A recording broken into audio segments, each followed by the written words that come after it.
Comment évaluer la stabilité et la performance dans un élevage de lapins? J'ai pour habitude de dire aux personnes avec lesquelles je travaille quels sont ou quels doivent être les premiers consultants de leur exploitation. Lorsque vous recevez une formation, vous n'avez pas besoin d'un suivi ou d'un accompagnement, non. Vous avez tous les éléments à votre disposition pour répondre à toutes les préoccupations ou alors à toutes les questions qui peuvent survenir dans l'exercice de vos fonctions de cuniculteur. Alors aujourd'hui, on va essayer de vous présenter quelques éléments qui permettent de mener une enquête dans son élevage. Il faut rappeler que pour réussir en cuniculture, l'éleveur doit porter son attention sur deux choses. La première, c'est la stabilité. Stabilité. Et la seconde, c'est la performance. Donc voilà les deux éléments sur lesquels l'éleveur doit continuellement travailler dans son élevage pour être économiquement rentable. Quels sont donc les éléments, alors quels sont les facteurs à risque potentiels dans un élevage qui ont un impact sur la stabilité et la performance? Pour répondre à cette question, on va mener dans un élevage, on va faire une enquête au sein de son élevage. Le résultat de votre enquête va vous permettre de situer votre élevage.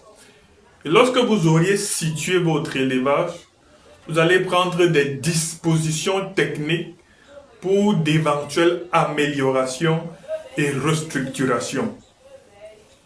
Donc, pour mener une enquête qui vous conduira à évaluer la stabilité et la performance, il y a des questions qu'il faut se poser. Et pour chaque question que vous allez vous poser, il y a un ensemble de critères que vous devez évaluer au regard des résultats que vous obtenez. La première question que tout éleveur doit se poser, c'est: est-ce que mon élevage est productif? Combien de fois est-ce que vous avez posé cette question en 2024? Est-ce que mon élevage est productif? Pour répondre à cette question, il y a 3 à 4 critères que vous devez évaluer. Donc, quels sont les critères donc à évaluer à cette question? Nous y reviendrons. Mon élevage est-il en mauvais état général? C'est-à-dire, quel est l'état général de votre élevage? Pour connaître l'état général de votre élevage, il y a également 3 à 4 critères que vous devez évaluer. Troisième question, mon élevage est-il surmené? Pour savoir si un élevage de lapin est surmené, vous devrez évaluer certains paramètres. Quatrième question, mon élevage est-il à sensibilité colibacillaire? Quels sont les éléments que je vais contrôler qui vont me permettre de répondre efficacement à cette question? Mon élevage est-il à sensibilité staphylococcique?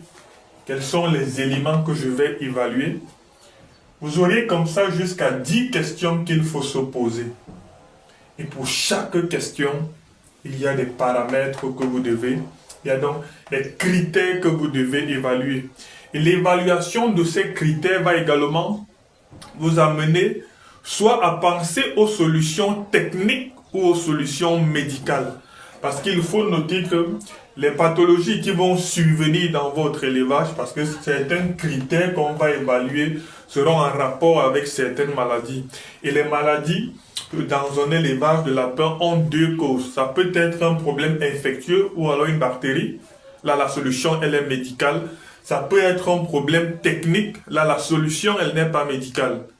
J'aime à dire que lorsque vous faites une mauvaise transition alimentaire, au sevrage à 35 jours, vous passez à l'aliment engraissement, vos lapins ont des problèmes digestifs, ils font la diarrhée. Aucun antibiotique ne va vous soigner ça. Le médicament approprié pour stopper ces problèmes digestifs, c'est un aliment très riche en fibres. Aucun antibiotique ne peut vous aider. Donc il faut pouvoir, donc, à partir des critères qui auront un rapport avec l'état de santé, savoir si ces critères demandent une réponse technique ou une réponse médicale. Donc l'ensemble des critères que nous aurons à évaluer va permettre à ce qu'on puisse situer l'élevage.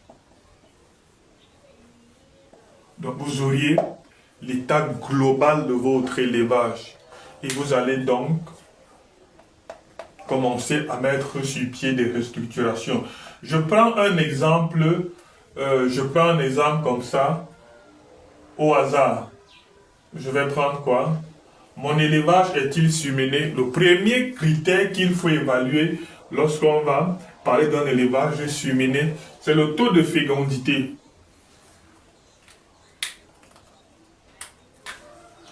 Le taux de fécondité. Ça, c'est le premier critère qu'on va évaluer pour voir si un élevage est surmené. Alors, quel a été votre taux de fécondité sur une période, ou même le taux de persistance? Ça fait partie également des éléments qu'il faut évaluer. Quel a été votre taux de fécondité sur une période? Est-ce que votre élevage, effectivement, à noter qu'il y a plusieurs points. On a juste pris la fécondité. Quels sont les éléments donc qu'il faut remettre sur pied pour résoudre ce problème de fécondité? Dans cette situation, le fait pour vous de situer votre élevage va vous permettre donc d'arriver à un niveau où vous êtes stable et où vous êtes performant. Vous allez donc atteindre ce que j'aime appeler la grande stabilité, c'est-à-dire la capacité à pouvoir produire une performance et à la répéter bande après bande.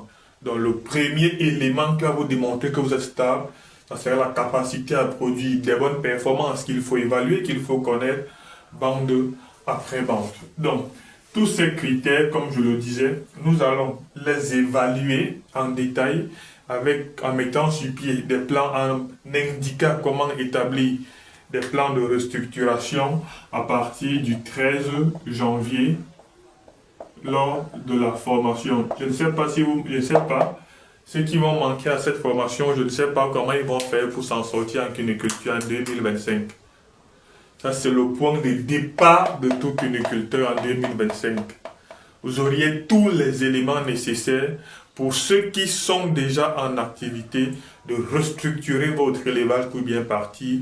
Pour ceux qui ne sont pas encore en activité, de débuter de la plus belle des manières. Parce qu'on parlera de 3 choses. 1. Mise en place et conduite professionnelle d'un élevage de lapins. Donc on ne pourra pas parler de conduite professionnelle sans parler de la capacité pour l'éleveur à être son propre consultant.